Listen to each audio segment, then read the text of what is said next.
Hormuz और परमाणु deal को लेकर ट्रंप के दावों को ईरान ने नकारा। स्पीकर गलिबफ बोले, न तो अमेरिकी शर्तों से खुलेगा हॉर्मुज और न ही देश के बाहर जाएगा एनरिच्ड यूरेनियम। फ्रांस की राजधानी पेरिस में स्ट्रेट ऑफ हॉर्मुज को लेकर अहम बैठक। फ्रांस और ब्रिटेन की अध्यक्षता में यूरोप, एशिया और मध्य पूर्व के 40 देशों के नेता बैठक में शामिल।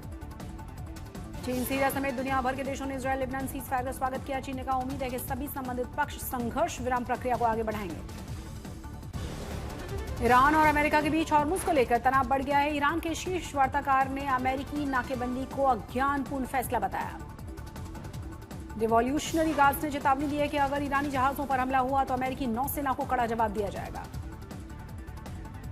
ईरान ने यह भी कहा कि चेतावनी न मानने वाले जहाजों को निशाना बनाया जाएगा। हॉर्मुज की ओर बढ़ना दुश्मन के साथ सहयोग माना जाएगा। अमेरिकी सेना का दावा है कि ईरान पर लगाए गए नौसैनिक नाकेबंदी के बाद अब 23 जहाजों को वापस लौटने पर मजबूर कर दिया गया है। 13 अप्रैल से अमेरिकी नाकेबंदी लागू है। क्षेत्र में तनाव बढ़ गया है। जवाब में ईरान ने स्ट्रेट ऑफ हॉर्मुज पर पाबंदियां फिर से सख्त कर दी। दक्षिणी लेबनान में कब्जे में लिए गए इलाकों पर इजरायल बनाए रखेगा अपना नियंत्रण। देश के रक्षा मंत्री इजरायल कात्ज ने किया है दावा। सीजफायर के बाद दक्षिणी लेबनान में फिर से शुरू हुई वापसी। हजारों की संख्या में वाहनों और पर सवार लोग सड़कों पर नजर आए। यूक्रेन के जपोरजिया में रूसी ड्रोन हमले में 3 लोग घायल हुए। रिहायशी इलाकों पर फिर से किए गए हमले, अफरा तफरी मची। स्वीडन के राजा कार्ल गुस्ताफ सोलेवे ने यूक्रेन के पश्चिमी शहर लवीव पर दौरा किया। यूक्रेनी राष्ट्रपति जेलेंस्की के साथ रूस युद्ध में मारे गए सैनिकों की कब्र पर फूल चढ़ाए। म्यांमार में आम माफी के तहत पूर्व राष्ट्रपति विन मिंट समेत 4,335 कैदियों को किया गया रिहा। फरवरी 2021 के तख्तापलट के बाद से हिरासत में लिए गए विन मिंट को सुनाई गई थी 8 साल की सजा। देश के नाम संबोधन में प्रधानमंत्री मोदी ने महिला आरक्षण बिल अधिनियम को लेकर विपक्ष पर निशाना साधा। कहा, हमारे नहीं है, हम रुकावट ठहरा कर रहेंगे। अपने लगभग 30 मिनट के संबोधन में प्रधानमंत्री मोदी ने महिलाओं के से माफी भी मांगी। कहा, महिला आरक्षण बिल पर हमारा आत्मबल अजेय है, प्रयास रुकेगा नहीं। प्रधानमंत्री मोदी ने अपने संबोधन में कांग्रेस, समाजवादी पार्टी, टीएमसी और डीएमके जैसी पार्टियों पर हमला बोला। कहा, इन लोगों ने सदन के भीतर महिला अधिकारों की भ्रूण हत्या की।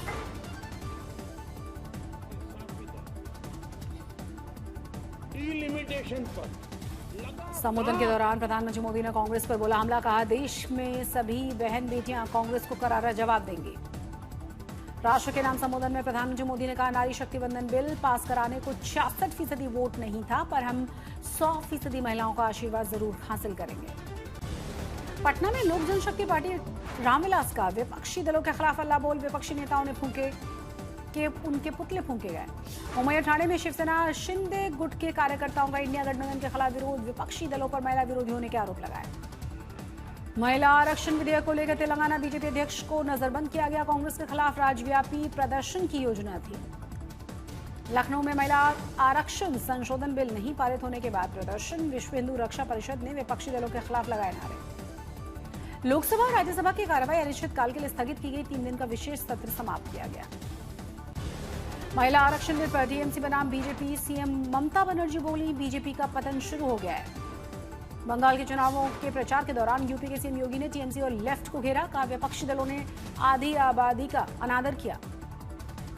कूच बिहार में सीएम योगी का टीएमसी पर हमला। कहा, ममता दीदी सिंहासन खाली करो, बीजेपी आ रही है। बंगाल चुनाव से पहले अंडाल में 50 लाख रुपए के साथ 2 युवक गिरफ्तार। संदिग्ध गतिविधियों पर जीआरपी पुलिस की नजर से हुआ खुलासा।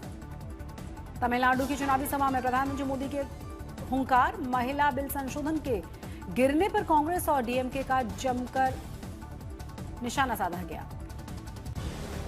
राहुल गांधी पर फिलहाल नहीं दर्ज होगी दोहरी नागरिकता के मामले में एफआईआर। हाईकोर्ट ने लिखित ऑर्डर में एफआईआर दर्ज करने के आदेश से पहले राहुल गांधी को नोटिस जारी करने का ऑर्डर किया। बिहार विधानसभा की विशेष सत्र की तारीख का ऐलान किया गया। 24 अप्रैल को सीएम सम्राट चौधरी पेश करेंगे विश्वास मत। कीर्ति आजाद पर लोकसभा में ई सिगरेट पीने के आरोप में स्पीकर ने मामला एथिक्स कमेटी को सौंपा है। बीजेपी सांसद अनुराग ठाकुर की शिकायत पर शुरू हुई थी जांच। योगी आदित्यनाथ के आवास पर बड़ी बैठक। महिला आरक्षण बिल के मुद्दे पर बीजेपी की आक्रमण रणनीति तैयार। टीसीएस नासिक यौन उत्पीड़न मामला। कोर्ट से गिरफ्तार आरोपियों को 2 दिन के लिए पुलिस रिमांड पर भेजा गया। पूर्वी उत्तर प्रदेश को लेकर मौसम विभाग का अलर्ट। अगले 2 दिनों तक लू चलने की संभावना। यूपी के कुछ जिलों में 45 डिग्री तक पहुंच सकता है तब पारा। मौसम विभाग ने लोगों से सावधान रहने की अपील की है। यूपी की राजधानी लखनऊ में भी तेज गर्मी का असर नजर आया। सीजन में पहली बार तापमान 40 डिग्री सेल्सियस के पार। उत्तर प्रदेश के प्रयागराज जिले में हीट वेव का अलर्ट है। तापमान 43 डिग्री सेल्सियस के पार। वाराणसी में भी दिखाई दे रहा है तेज गर्मी का असर। तापमान 43 डिग्री सेल्सियस तक पहुंचा। महाराष्ट्र के गोंदिया में लोगों को कड़ी धूप से बचाने के लिए ट्रैफिक पुलिस का फैसला। दोपहर 12:30 से 4 बजे तक ट्रैफिक सिग्नल बंद रहेंगे। सिग्नल बंद होने से 43 डिग्री तापमान के बीच नागरिकों को बड़ी राहत मिलेगी। धूप में खड़े होकर इंतजार नहीं करना होगा। नागपुर में विदर्भ में भीषण गर्मी। वर्धा का तापमान 45 डिग्री। अमरावती में भी 44 डिग्री के पार। राजस्थान के धौलपुर जिले में गर्मी के तीखे तेवर। तापमान 42 डिग्री के पार।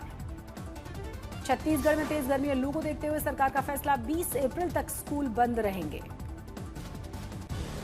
आज अक्षय तृतीया के पवित्र दिन चारधाम यात्रा का औपचारिक शुभारंभ। खोले जाएंगे यमुनोत्री और गंगोत्री के कपाट। यमुनोत्री और गंगोत्री धाम के कपाट खोलने के पहले भव्य तैयारियां। दोनों ही मंदिरों में फूलों से किया गया श्रृंगार। आज अक्षय तृतीया पर दोपहर 12:15 पर श्रद्धालुओं के लिए खुलेंगे गंगोत्री धाम के कपाट। चारधाम यात्रा को लेकर गुलजार हुए बडकोट के बाजार। यमुनोत्री धाम के अहम पड़ाव बडकोट में तीर्थयात्रियों का जोरदार स्वागत। 22 अप्रैल को खुलेंगे बाबा केदारनाथ मंदिर के द्वार। बद्रीनाथ में 22 अप्रैल को भक्त कर पाएंगे दर्शन। यात्रा से पहले आधिकारिक पोर्टल पर मेडिकल टेस्ट और पंजीकरण अनिवार्य है। मौसम की जानकारी लेकर ही यात्रा की योजना बनाने की अपील। ऋषिकेश में चारधाम यात्रा के उद्घाटन समारोह में मुख्यमंत्री पुष्कर सिंह धामी ने हिस्सा लिया। भक्तों की यात्रा की सफलता की कामना की। चारधाम यात्रा को लेकर पौड़ी में तैयारियां तेज हुई। जिलाधिकारी ने खुद ही व्यवस्थाओं का निरीक्षण किया। चारधाम यात्रा को लेकर उत्तराखंड सरकार की खास तैयारियां। सुरक्षा, स्वास्थ्य और ट्रैफिक व्यवस्था पर पूरा फोकस। उपराष्ट्रपति सीपी राधाकृष्णन का आज से 2 दिवसीय श्रीलंका दौरा। कोलंबो में कैथेरेशन मंदिर में पूजा अर्चना। बिहार के नए सीएम सम्राट चौधरी ने लगाया जनता दरबार। लोगों की समस्याओं को सुना। भारत में गांवों को मिलेगी बेहतर कनेक्टिविटी की सौगात। केंद्र ने ग्रामीण सड़क योजना जारी रखने की मंजूरी दी। विश्व क्वांटम दिवस पर कर्नाटक में भारत का पहला क्वांटम इकोसिस्टम मैप किया गया लॉन्च। जमशेदपुर में एक फ्लैट में अचानक से भीषण आग लगी। कड़ी मशक्कत के बाद काबू पाया गया। हाजीपुर में इंडस्ट्रियल एरिया में स्थित फोम फैक्ट्री में लगी थी भीषण आग। करोड़ों के सामान जलकर खाक हुए। शॉर्ट सर्किट से आग लगने की आशंका। गाजियाबाद के लोनी थाने में सीज किए गए वाहनों में भीषण आग। 15 से 20 गाड़ियां जली। बरेली में गौ तस्करों का फिर से हुआ हाफ एनकाउंटर। आरोपियों ने पुलिस पर फायरिंग की थी। ग्रेटर नोएडा में कूड़े के गुदाम में भीषण आग लगी। दूर तक लपटें नजर आईं। बिहार के कार्यपालक अभियंता के ठिकानों पर एसवीयू का छापा। विभाग में कार्यरत एग्जीक्यूटिव इंजीनियर के ठिकानों पर छापेमारी। पटना के बेऊर जेल में देर रात पुलिस की बड़ी छापेमारी। सिटी एसपी भानु प्रताप सिंह के नेतृत्व में कार्रवाई।